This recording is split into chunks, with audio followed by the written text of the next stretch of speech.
Dr. Anupama. Thank you, Dr. Julka. I think there's a bit of a change in the program that you have in your handout. Dr. Amit Bhargav was originally supposed to give this, just filling in for him. And there's a bit of a change in the topic also, since I didn't have ready-made slides for that topic. So I thought I'll talk about something which may be of common interest to the audiences here. Now, as Dr. Julka said, neoadjuvant chemotherapy basically means chemotherapy that is given before surgery. And adjuvant chemotherapy means chemotherapy given after curative surgery for cancer. So neoadjuvant chemotherapy is a relatively new concept. It's a completely new concept, and this cartoon just illustrates that. There are many different indications for different kind of cancers that we use neoadjuvant chemotherapy for in today's day and time. Some of them are well established, and some of them are emerging and evolving concepts. For breast cancer, neoadjuvant chemotherapy is an established concept. I actually moved back to India from US, and having moved here, I do a lot of breast cancer. The kind of population that I see here is mostly locally advanced breast cancers.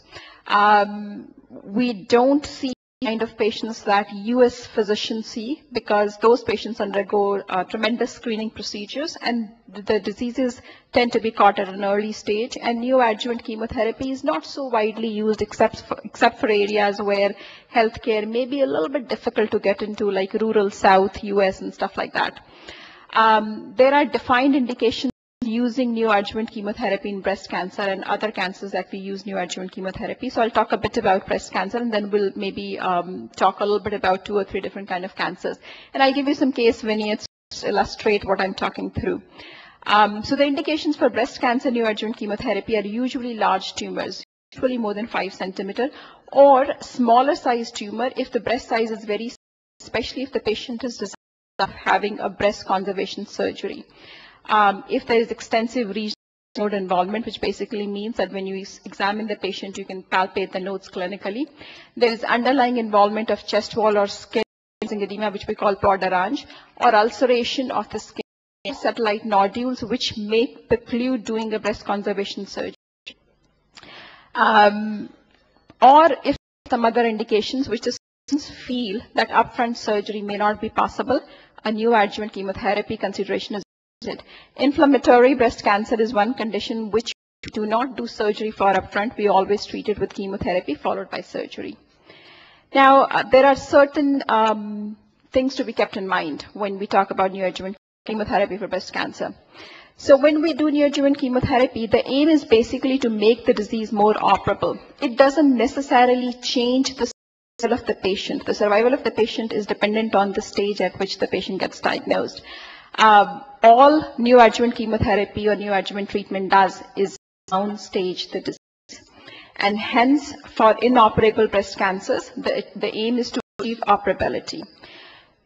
Neoadjuvant chemotherapy is a good way to see sensitivity of the tumor. If the tumor is chemosensitive, the biological behavior of the tumor is not aggressive, and hence the patient has a better prognosis. If the tumor doesn't respond to chemotherapy after giving 2 cycles of chemotherapy, it's bad news. So there are some potential disadvantages of neoadjuvant chemotherapy as well. For patients who are not responding to chemotherapy, it may delay their local therapy, which is basically surgery.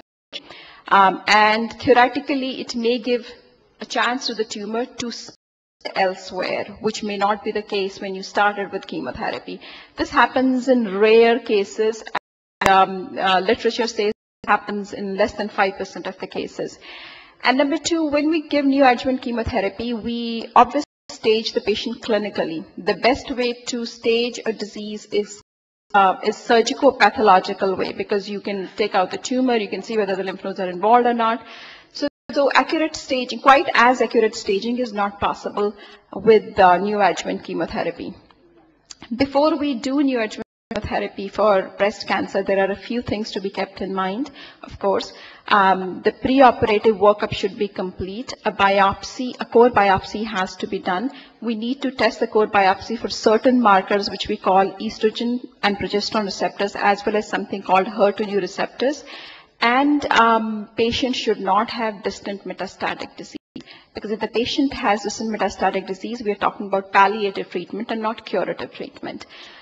These pictures just illustrate the ways we see locally advanced breast cancer. The first picture here, and I'll just see if I can move the mouse there, is a breast mass. Poderange, you can see dimpling of the skin. Poderange happens when the disease invades the dermal lymphatics. The second picture is a mass right there, which is about to ulcerate. This is the picture side is an ulcerated, fungated breast mass, which is quite a neglected disease. And this is also a mass which is about to ulcerate this. Now, neoadjuvant chemotherapy was developed back in 1970s, and this was developed so that we can operate the disease which at first glance may look inoperable. And I think we went through these advantages of doing neoadjuvant chemotherapy. Now, before we take patients on neoadjuvant chemotherapy, there are certain additional things that are to be kept in mind. Looking at assessing the patient, when you see the patient, you have to make sure that this patient is a patient that is likely to need adjuvant chemotherapy if he were to go for surgery up front. Because a patient that has small disease and is unlikely to need adjuvant chemotherapy is definitely not a candidate for neoadjuvant chemotherapy. All the patient may need is surgery followed by some hormonal treatment or maybe radiation if the patient opts to go breast conservation surgery. Now, also, if giving neoadjuvant chemotherapy is going to allow the surgeon to do a better resection or to do breast conservation surgery if the patient so desires. And also to keep in mind is whether giving chemotherapy is going to help you prognosticate the patient better in terms of a chemosensitive disease. Now, if the patient has locally advanced disease and the patient is not desirous of having breast conservation surgery, in certain situations, patient may go for surgery up front and chemotherapy before surgery may not really be necessary.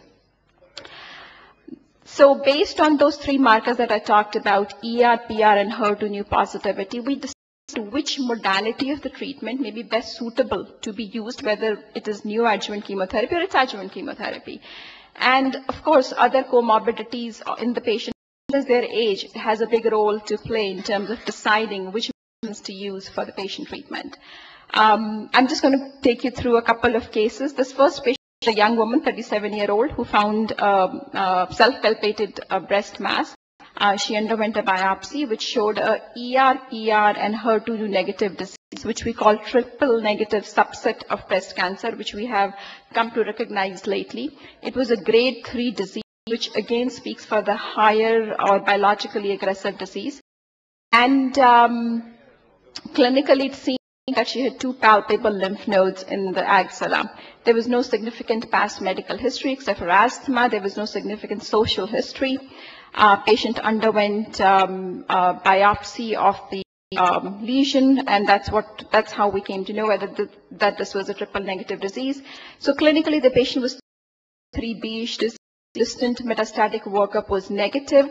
This was a bone scan which didn't distant metastatic disease.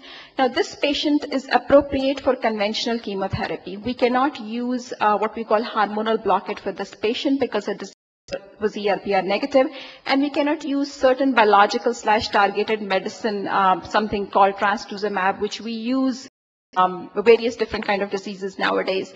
So this patient was given chemotherapy after making sure that her ejection fraction was negative, because we used a class of medication, anthracyclines, for which we need a normal ejection fraction. And the standard of care mostly is something called AC followed by taxane. On the other hand, if I had a patient who was 75 years old with again a mass that she felt by herself, which basically means that the mass has to be more than 1 centimeter in size, and the same kind of clinical scenario where I could also feel the axillary lymph nodes and had no distant metastatic disease, underwent biopsy of the breast mass, showing that she had a strongly positive estrogen and progesterone receptor disease, which basically means that we can rely on a different modality of treatment to treat her disease. She's also not an upfront candidate for surgery, but as opposed to using chemotherapy, in view of her age and her other comorbidities, we possibly can rely on something else, which is called hormonal blockade, which is actually the oldest form of targeted treatment. And this is just a picture that illustrates how different hormonal agents work. In view of shortage of time, I'll probably just skip the details. But this is her pre-treatment picture showing a mass right up here against the chest wall. And after 2 months of hormonal treatment, you can see that the mass is not there. The only difference between hormonal therapy and chemotherapy is that when we want a quicker response, and if the patient is appropriate, we do tend to go towards chemotherapy, because hormonal therapy does take time to bring about responses. But if the patient has ER positive disease, the responses are very good. These are just some of the agents we have available in our armamentarium in today's day and age. Tamoxifen, which I'm sure most of you have heard of. There are other class of medications, synthetase inhibitors, which include letrozole, anastrozole, and something called fulvestrant.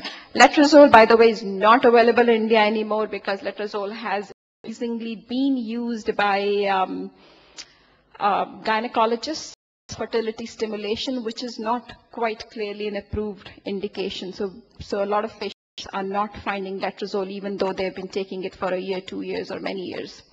Now, this is a third case. 64-year-old woman presented with a breast mass, again a locally advanced disease, underwent a core biopsy, had a ER/PR positive disease, but she also had what we call HER2/neu positive disease. HER2/neu belongs to the class of EGFR, which are basically cell surface receptors. Clinically, she was staged as T2N2. Her metastatic workup was negative. She had no significant medical problems. Her ejection fraction was okay. So she chose to treat her with a treatment called TCH. Now, H stands for something called Herceptin or trastuzumab, which is a targeted form of therapy or biological form of therapy, depending on who's it. HER2/neu has been recognized as an independent predictor of poor prognosis in breast cancer. When patients express HER2/neu or overexpress HER2/neu, it has been seen that it is associated with shorter disease-free interval. Tumor grades are usually higher. Disease grows quickly, so patients present with a larger size at the time of diagnosis, and most of them will have positive nodes. This picture just depicts how HER2/neu works. These are surface receptors. HER2/neu has 4 different receptors. It's HER1, 2, 3, and 4. And it basically, these exist as ligands. So when HER1 and HER2 combine, there's dimerization. This dimerization leads to downstream signaling, which causes a lot of cell cycle changes in the tumor cell, causing proliferation faster for the tumor divide. It causes cell cycle progression. It also helps cells survive in an adverse environment, which basically means that if you expose these cells to chemotherapy, they have more capability of surviving in that environment compared to a cell which may not be overexpressing you. Trastuzumab is the medicine, or which I said the commercial name is Herceptin. It's basically a humanized anti-HER2 monoclonal antibody, and this picture just depicts its structure. This is the medicine that we use to block, and I think there is, I'm sorry, to block that dimerization. Those 2 ligands don't bind to each other, and all those cell cycle changes downstream don't happen. And this is just another diagram which shows different newer HER2/neu antibodies that are coming into picture, which some of them block HER2/neu2, some 1, some 3 and 4, and so on and so forth. There are newer trials that have been done, and I'm just going to through them because I realize this may be of more interest to oncologists themselves. Now, switching gears, another indication for which we do neoadjuvant chemotherapy is something called rectal cancer, and the role is well established. In fact, there are trials which have shown patients who are treated with neoadjuvant treatment for rectal cancer may also have better survival as opposed to breast cancer. Neoadjuvant treatment for rectal cancer is a combination of chemotherapy and radiation therapy both.